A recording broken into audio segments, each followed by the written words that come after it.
नमस्कार, एक बार फिर से आप सभी का स्वागत है मेरे यूट्यूब चैनल पे। और हम कर रहे थे सीटेट के प्रीवियस ईयर के पेपर सॉल्व। ठीक है, एसएसटी का पार्ट कर रहे थे हम लोग। तो हमने सौरमंडल और ग्रहों के बारे में कि हाँ कितने ग्रह हैं, उनकी घूर्णन गति क्या है, परिक्रमण गति क्या है, यहाँ तक हमने पढ़ लिया था। अब हम एक एक करके ग्रहों के बारे में पढ़ेंगे। तो सबसे पहला ग्रह हमारा आता है मरक्यूरी, बुध। ये सबसे छोटा ग्रह है, ये सूर्य के निकटतम ग्रह है। सूर्य की परिक्रमा 88 दिन में पूरी करता है, इसका कोई उपग्रह नहीं है।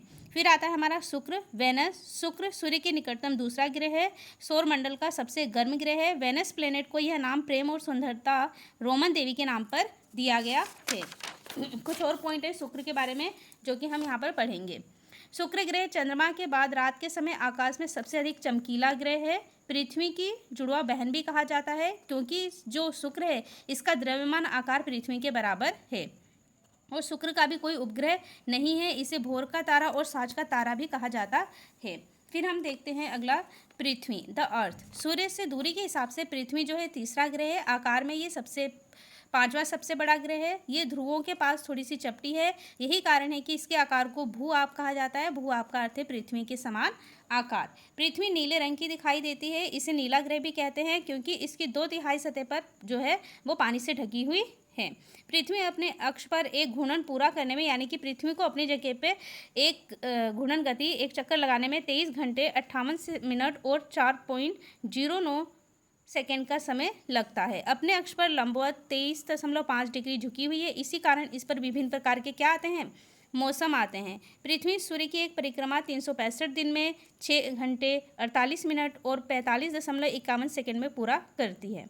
ठीक, इसके बाद है हमारा उपसौर। उपसौर क्या है कि जब पृथ्वी सूर्य के बिल्कुल पास होती है, पेरिहेलियन बोलते हैं इसे, तो उसे उपसौर कहते हैं। ये हमारी 3 जनवरी को होती है। देखिए उपसौर लिखेंगे तो 3 आ जाएगा, 3। ठीक है, तो ये क्या हो जाता है, उपसौर की स्थिति कब होती है, 3 जनवरी को। और इस स्थिति में जो पृथ्वी है वो सूर्य के बिल्कुल पास आ जाती है। फिर अपसौर। अपसौर की स्थिति में क्या होता है, पृथ्वी सूर्य से बहुत दूर चली जाती है, मतलब अधिकतम दूरी पर होती है, और ये स्थिति अपसौर कहलाती है, जो 4 जुलाई को होती है।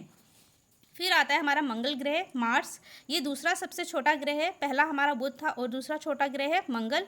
इस पर मिट्टी जो है उसमें लोह ऑक्साइड पाया जाता है, आयरन ऑक्साइड पाया जाता है, जिससे इसका रंग क्या होता है, लाल होता है, लाल दिखाई देता है, इसी कारण इसे लाल ग्रह भी कहते हैं। इसके 2 उपग्रह हैं, मंगल ग्रह के 2 उपग्रह फोबोस और डिमोस। मंगल ग्रह को नंगी आंखों से भी देखा जा सकता है। फिर अगला ग्रह आता है हमारा बृहस्पति, जुपिटर।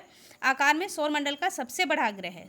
ठीक है, सौरमंडल का सबसे बड़ा ग्रह है बृहस्पति और छोटा है बुध। और ये अपने अक्ष पर सबसे अधिक तेज गति से परिक्रमा करता है, यानी कि इसकी जो घूर्णन गति है ये सबसे तेज है, और ये घूर्णन गति करने में 9 घंटे 56 मिनट का समय लगाता है। फिर है हमारा शनि ग्रह, सैटर्न प्लेनेट। दूसरा सबसे बड़ा ग्रह है। इस ग्रह के चारों ओर वलय हैं, छल्ले हैं। ठीक है, टाइटन जो है शनि ग्रह का सबसे बड़ा उपग्रह है, और शनि के 62 उपग्रह हैं।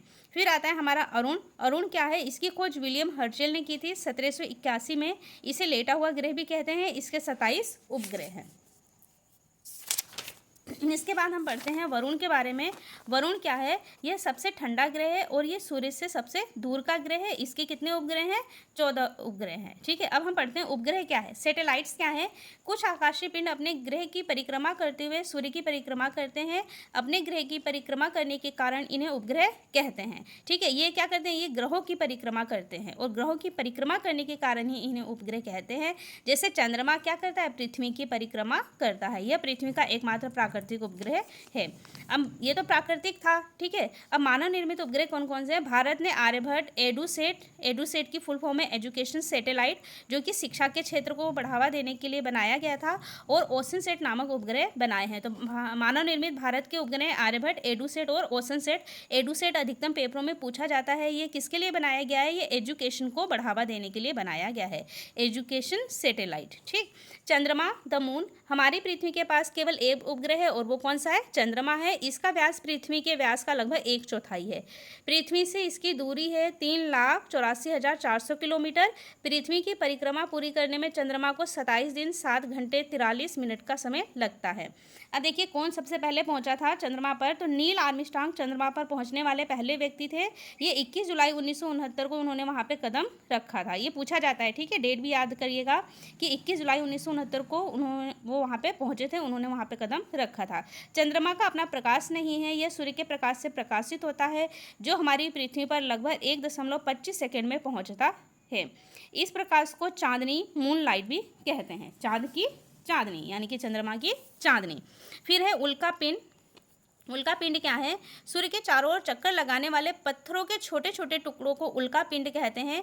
कभी कभी ये उल्का पिंड पृथ्वी के इतने नज़दीक आ जाते हैं कि इनकी प्रवृत्ति पृथ्वी पर गिरने की होती है। इस प्रक्रिया के दौरान वायु के साथ घर्षण होने के कारण ये गर्म होकर जल जाते हैं और इन्हें ही टूटता हुआ तारा कहा जाता है। ठीक है, ये पृथ्वी पर आने से पहले क्या हो जाते हैं? जल जाते हैं और पृथ्वी पर नहीं आ पाते हैं। क्या है ये? उल्का पिंड है और इन्हें ही टूटता हुआ तारा कहते हैं। फिर आता है पुच्छल तारा। पुच्छल तारा क्या होता है? पुच्छल तारे को धूमकेतु भी बोलते हैं।